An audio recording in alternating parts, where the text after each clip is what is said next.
Yo les gens, c'est Yogin, j'ai la chance d'être en compagnie de monsieur Jean-Yves Hubert, un des fondateurs de l'AMVA, association des amateurs mayennais de véhicules anciens, en fait qui va faire défiler leurs véhicules dans la ville de Mayenne ainsi qu'une expo sur les quais demain le 16 juillet 2017. Donc voilà, j'ai eu la chance d'être à côté de lui et de pouvoir l'interviewer.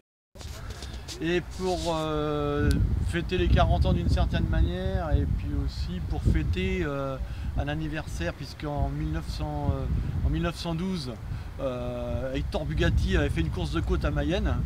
On est venu donc dans la région de Mayenne avec une trentaine de véhicules antérieurs à 1914 pour faire toute une balade dans la région, leur faire découvrir la région. D'accord. Donc voilà. Et là, quasiment un siècle après, vous revoilà. Ouais, c'est l'occasion de faire découvrir la Mayenne, nos vieilles voitures, parce que on aura cette année un plateau assez particulier, un des plus hauts plateaux de voitures anciennes, je pense, cette année en France, puisqu'on a réuni 30 voitures, toutes construites avant 1914. La plus ancienne est de 1903. Voilà. D'accord. Celle-ci, c'est un modèle de 1908. Elle a toujours été en Mayenne. Je l'ai achetée en 1976. J'étais étudiant, j'ai acheté 300 francs. Elle est restée 50 ans dehors. 50 ans dehors. Elle avait de la terre jusqu'au moyeu, donc j'ai dû passer 5 ans pour la remettre en état. Voilà. Mais aujourd'hui, elle me rend bien le travail que je lui ai donné. D'accord. Donc là, c'est plus qu'une passion, là, c'est un amour inconditionnel de... J'ai toujours aimé la mécanique, donc tout petit c'était les mobylettes, après c'était les voitures, et puis j'ai eu la chance de tomber sur cette voiture là, donc ça a été une révélation, quoi. Et en 5 ans, est-ce que vous avez eu des difficultés à trouver les pièces Ouais, c'est très compliqué parce que il en reste très peu. À l'époque il y avait très peu de voitures de fabriquer de ce modèle là, c'était des voitures réservées à une élite, c'était des gens qui avaient une certaine fortune qui pouvaient se payer ça. C'est peut-être l'équivalent d'aujourd'hui d'un jet par rapport au salaire de l'époque. Donc c'est très compliqué de trouver des voitures comme ça en très bon état. Si on le trouve en très bon état, ça vaut aujourd'hui aussi une fortune. Si on le trouve en mauvais état, après c'est beaucoup de travail. Et moi ça a été beaucoup de travail. Ah, ça. Mais avec beaucoup de plaisir, parce qu'on travaille que des matériaux nobles, c'est-à-dire qu'il y a du laiton, il y a du cuir, il y a du bois, il y a du bronze, enfin c'est que des beaux matériaux, il n'y a pas de matière plastique, il n'y a pas d'électronique. À part les phares.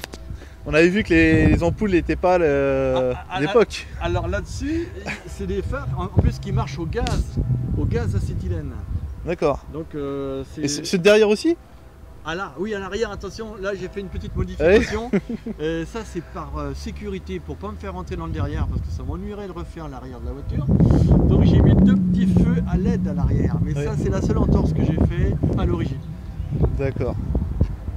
Et du coup, cette association, c'est vous qui l'avez créée ou vous en avez entendu parler ailleurs? J'étais un des fondateurs en 1977 des amateurs mayennais de véhicules anciens. Ouais. On était 7 à l'origine et on est à peu près 110 actuellement. 110 actuellement. En Mayenne, C'est ce beau. qui représente à peu près 5 à 600 voitures en Mayenne, voitures dites de collection, donc des voitures qui ont plus de 30 ans. Mais des voitures d'avant 1914 en Mayenne, il y en a peut-être 6. D'accord. Et du coup, ça s'est propagé ailleurs? Il y a d'autres qui ont eu la même idée que vous ou Et là, moi je fais aussi partie d'un club national qui s'appelle le club des Tough Tough, qui est un des plus vieux clubs de voitures anciennes de France. Et cette association-là compte aussi une centaine de membres, donc de toute la France, quoi. Mais bon, c'est quand même des voitures rares et qu'on ne voit pas rouler souvent. Donc je pense qu'il faut en profiter ce week-end de les voir rouler sur la région de Mayenne, parce que ça ne se renouvellera pas, sans doute pas avant 4 ans. Ça marche bien, ça marche mieux, ça marche plus. Elle est si bien, tellement bien. Ma nouvelle voiture, elle marche bien, tellement bien. Ma nouvelle voiture, je l'ai reçue ce matin. Je vais la rôder de mon mieux pour qu'elle marche encore mieux. Elle marchera mieux, encore mieux. Ma nouvelle voiture, elle roulera mieux, encore mieux. Ma nouvelle voiture. Bon, bah, vous avez entendu les gens, donc ça c'est la première partie, donc de ça la vidéo vous la verrez donc ce soir. Et si vous êtes habitant de Mayenne et que ça vous tente de venir, et ben du coup demain matin à partir de 9h30 vous pourrez les retrouver donc du coup sur Mayenne, qui voudrait monter cette côte en haut de la cathédrale. Et sinon à partir de 11h ils seront tous positionnés ici. Voilà. En tout cas, j'espère que ça vous a plu. Moi, en tout cas, je pense que je vais prendre beaucoup de plaisir à y être. Et puis, je vous dis à demain. Tchuss. Il y a plus d'équipements.